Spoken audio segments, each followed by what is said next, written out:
Oh my goodness.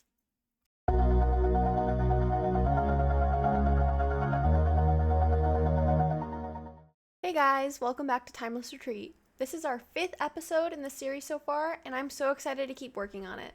As you can probably tell, I did a bit of decorating off camera, but don't worry, I did record some of it and I will show you guys that process. I wanted to do a chunk of it off camera to get the vibe established beforehand, and in all honesty, because I'm lazy and I didn't want to edit all the extra footage it would create. The kitchen was already mostly done, so I was just decorating the dining room at this point. Here's the space I have blocked out for the dining room. I used chisel and bits to place the wallpaper to save materials, and so the exterior walls don't have wallpaper where I don't want them to.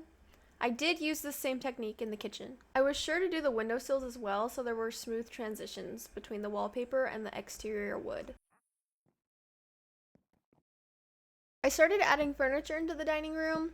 One of my favorite mods for this has gotta be cluttered.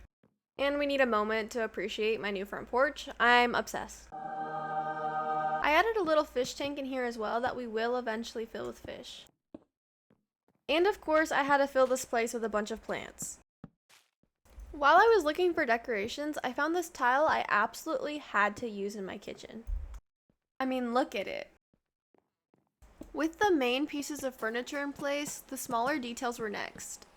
I changed up the kitchen a little bit, adding this beam to visually separate the space a bit more. And of course, I had to add these cute brackets. The spice rack in here I actually edited using immersive furniture. I think it's a pretty neat touch. Definitely a learning curve, but I can keep my actual spices in there. With our house decorating at a good stopping point, I started to prep for the next episodes of Timeless Retreat. We need a barn for the horses, but that requires space before anything else, so I got to terraforming and expanding upon the paths. I needed an easier way to get up to the barn, so I broke some of my crops to make a path going through it, mostly so I don't accidentally break them when I inevitably take this path anyways. I thought this was kind of satisfying to watch, so I included it in here. My paths in this world are full of packed mud, and mud is obnoxious to craft, so I made my way into the mines to find a glowing grotto and collect mud, and of course, some mining goodies as well. This process actually took so long, but lucky you, I cut out like 99% of it. It probably took me like at least an hour to even find this biome, much less get all the mud I needed and not die. I find placing paths extremely tedious, but the end result is always so worth it.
I also took this time to decorate the crop fields with some trees and lighting.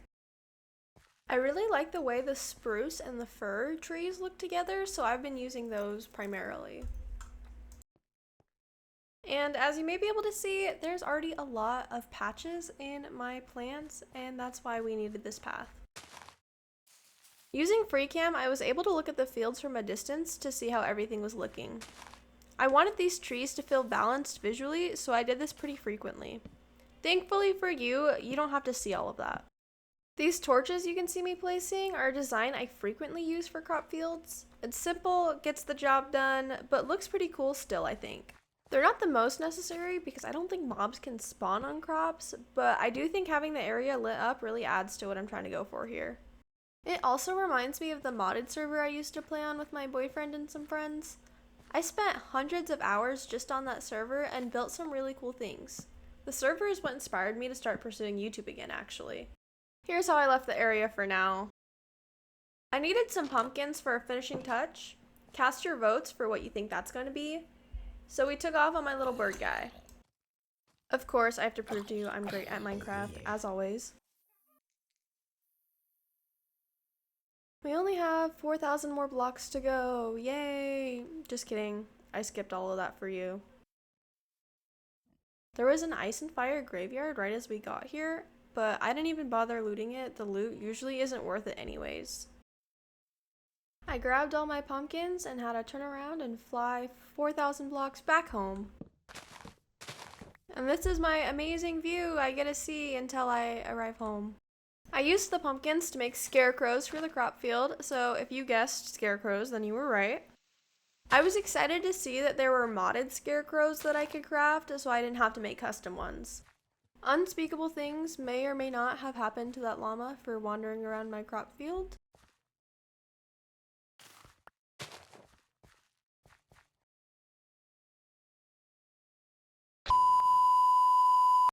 I added a few more trees to fully complete the area. This is the map so far. I think everything is really coming together and I can't wait to see the progress we continue to make. As promised in the title, into the Nether we went. I'm terrified of the Nether, but I needed a fortress. I haven't been to the Nether yet in this world, but my boyfriend has, so there's already some paths and such. Using my explorer's compass, I was able to locate a fortress immediately rather than wandering around aimlessly. I killed off the magma cube in my way and almost hit the zombie pigman out of pure reflex, but thankfully resisted the urge. But I realized the Nether was too scary and I just went home instead.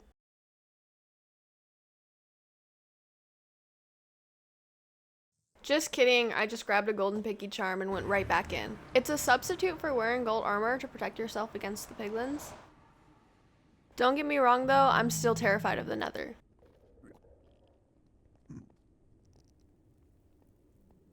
I almost immediately found this structure and grabbed the only chest I could see. I wasn't interested in lingering long enough to get killed, but the loot was pretty good in here.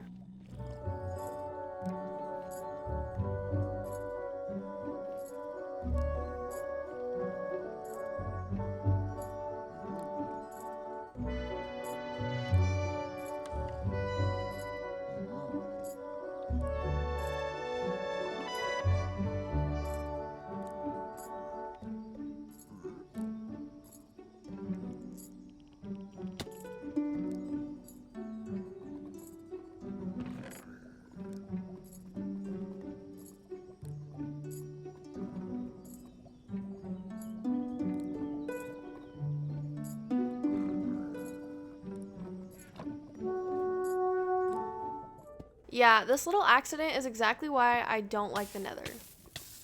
Thankfully, I ended up surviving and everything was fine, but I absolutely considered just going home after this.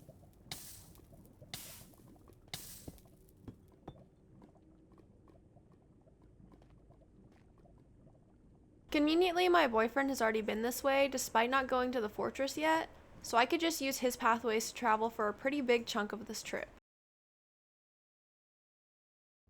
Okay, but look at these biomes. Why would anyone want to be here? I found a soul sand valley on my way to the fortress, which was perfect because I did actually need soul sand.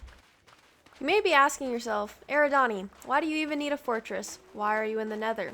Well, my friend, thank you for asking. I need nether wart because I decided it's time to get a pair of wings for myself. And I even got a new pet to sit in a cage for 100 days while I build it an enclosure eventually. I don't know why I made this so hard for myself, but I definitely did. It took me a while to kill these guys.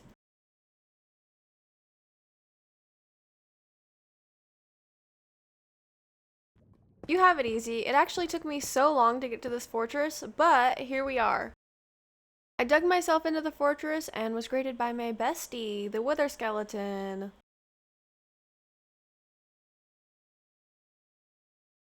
I was able to get a blaze rod, place a waystone for fast travel, and even get my own blaze spawner.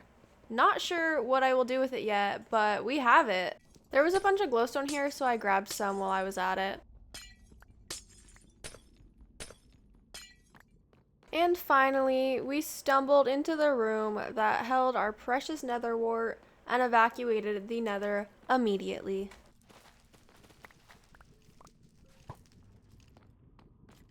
After I get in a fight, of course.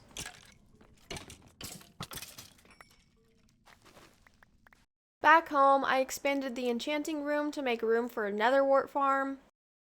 The issue with the wings in this mod is they are a potion. It will last permanently, that is, until you die. It's not like I die a bunch, but I figured we can use some backups just in case.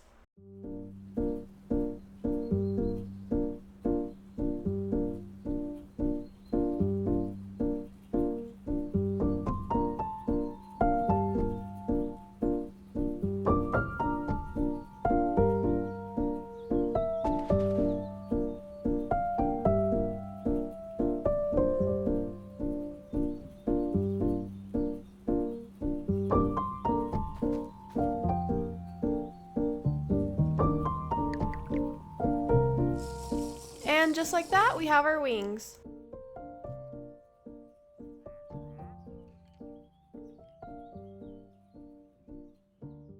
That's all I have time for in today's episode. If you enjoyed, please leave a like and consider subscribing. I'll see you in the next episode.